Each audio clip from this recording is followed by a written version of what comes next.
Multiple. Sony Qual, for example, had an already established channel partner network. Quest, for example, was already a known name before Dell acquired them, and in India they had a robust network of people as well as of channel partners, and the technologies were actually well known to customer. Now earlier, think of a situation where a customer had to buy a Wise Thin Client from somebody, a Quest software from somebody else, and a server and storage from somebody else or Dell, and set up a VDI themselves, or set up a data center management themselves.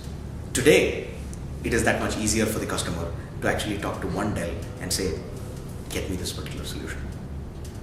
So there was a bit of an awareness. There was a bit of a load on the customer to be able to compare all these technologies. Today, life has become that much easier because they are now part of our overall portfolio, and we are able to deliver a better solution to the customer more completely and completely as Dell. It enables our conversation to be more complete with the customer. Earlier, it was limited to maybe this particular hardware and this is all. You talk to the other guys and maybe put them together. Today, we are able to do that ourselves, which means we need to bring the services capability as well. Now, some of it is available with us. To some extent, we will be able to go, and that is where partners come into play. We have had some implementations where partners have lent a huge helping hand in delivering the solution to the customer. It could be a VDI implementation, it could be a Quest implementation, but we've had some solid support from partners. And we believe partners have a significant role to play in scaling this, not just because we want to scale the business, but it's because these solutions which are open standards based and which are truly, we believe, what the customer needs today as compared to any of what our competition offers, it just enables the customer to reach the solutions a lot better, a lot faster, and a lot optimally.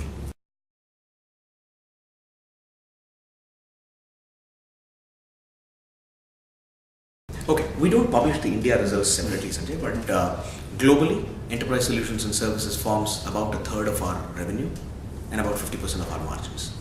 Now think of Dell about 4 years back, we couldn't have made such statements.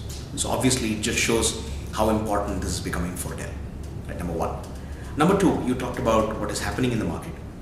I can tell you for sure that our initiatives are bearing fruit. We can share with you some of the customer case studies, but some names that we have won recently in the last 6 to 9 months, maybe 12 months to stretch it. The kind of names that we've got and the kind of mission critical applications that we've been able to put Dell servers and storage into are probably unheard of about a year and a half back. So the journey which we began to transform as a solutions company maybe 4.5 years back and started implementing that aggressively about 3 years back in India are beginning to bear fruits. The green shoots are coming up now. I don't have a crystal ball, unfortunately, but I can tell you in the next 2 years, this momentum will only definitely grow. And what with market conditions and the competitive environment, in our view, significantly favoring us.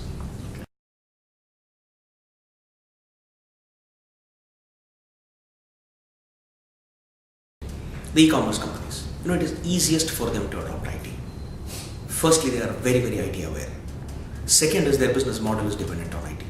It's not that there is some other business model they adopt IT, right? That's the last part of your question. But I don't entirely agree with the statement that somebody is in a slump or somebody is not, right? The simple reason is that the macroeconomic indicators and the global conditions are going to impact everyone. We are not insulated from the world, right? With the result that what is happening is, it's not necessarily a slump as a disaster, but definitely there is more caution before purchasing. But despite that, CIOs are definitely investing in where they believe, like I said a while back, where they believe they are able to deliver a business value. It is about being able to deliver that business value. So today, a CIO does not just manage IT. You should look at the changing expectation from the CIO. At one point of time, it was just break fix and keeping the IT systems ready. And over a period of time, then it became proactively creating the IT system. But it still restricted itself to IT. And then after a while, it started getting embedded into the business and said, maybe you have a role to play in the business. Today, IT fundamentally exists because there is a business value. That is a significant shift in the last 15 years from a point of break fix to where we are. Now, immediately then the first question that a CIO asks is, what am I going to do today that delivers business value? Now, in the past, there was a technology change, there was a version upgrade, there was a new beta release that was launched, there was a reason for an IT practitioner to be able to go and invest. That doesn't happen anymore today. Because the question is, what do I get if I invest that? We met a CIO yesterday And his point was, in-memory computing is fine. But what does it mean in terms of acquiring more new customers to me? How do I go and sell this to, not the board, to the functional head whose life is dependent upon increasing his customers? Right? So the reason why you find a little bit of caution is, one, with the macroeconomic indicators, what they are. Money not spent is money saved. Right? And so the first thing is to see how much you need not spend. And conditions were conducive to that. Because as you virtualize, you actually remove more servers. We are all talking about virtualization, but it means the number of servers being bought reduces. Right? So as you virtualize, you reduce the number of servers, you reduce the footprint, but you build more efficiency. As you reduce the number of servers, you discard a few data centers. Take the case of Dell. We have permanently, indefinitely postponed the need for another data center for ourselves because we removed 7,000 servers from our infrastructure between 2009 to 11. Now, you can definitely bet that multiple customers of ours are doing that as well. But as they begin to do that, as they begin to optimize, as they begin to rationalize on the infrastructure that they have developed over time, naturally, they will be getting into a situation where, okay, what is my next investment? Having created this foundation, what do I invest in next? What is the kind of business value that it is going to deliver? So in that process, the justification of the business value, the business case that they have to develop, and the solutioning and the selling that they have to do internally is the transition that they are making. You can call it a slump, you can call it a caution, or you can call it as an evolution. Right? And the best time to do that was when you don't have too much money at your disposal and you want to utilize every single dollar, make every dollar work 4 times more. Right? That is the phase that we just went through. Public, for example, did invest. Government did invest in a lot of projects. And government business obviously is bound by a lot of seasonalities, right? This time is the first quarter of the financial year for the government. Obviously, multiple policies, the budgets and the operational framework are being decided as we are speaking. So you wouldn't expect this quarter to be as big as what a Jan, Feb, March would be, a calendar quarter one will be. Because there would be lapsing budgets, there would be the pressure of having to implement within a particular fiscal year. Naturally, there will be a momentum which will catch up as the year goes along, which is true for you and me as well, right? So I don't necessarily agree with the word slump, but I do see that there is more caution before spending, and for the projects that are necessary, they are spending. This applies to large corporates, right?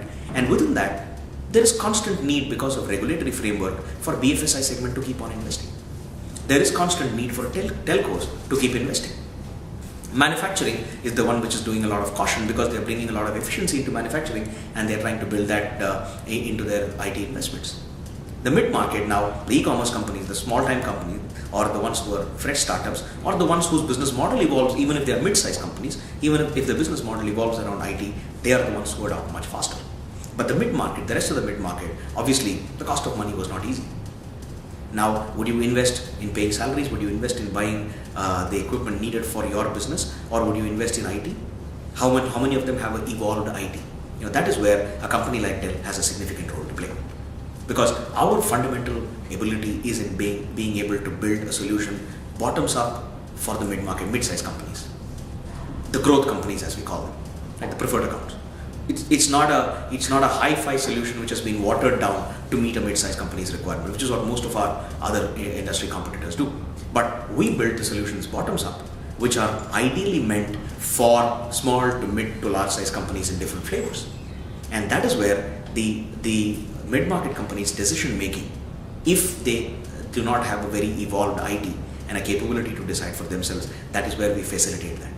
And so it's a matter of reaching them, being able to work with them, and that again goes back to the point what I mentioned earlier. That's where the partners have a significant role to play in latching on to these solutions, because each one of them has got a geographical presence. Each one of them have got a certain strength, potentially in a certain vertical.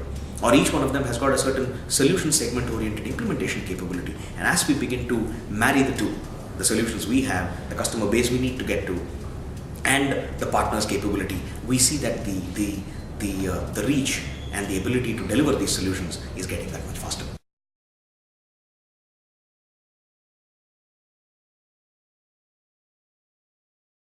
So we are pretty much present across the board, because the one thing that you need to note is a lot of our solutions border on a horizontal framework. Now, the same solution is applicable in telco, but in a different manifestation, and the same solution is applicable in a manufacturing company in a different manifestation. But the solution, the foundation elements remain similar, if not the same, right? So In a horizontalized solution kind of an environment, applicability in a vertical segment is what matters.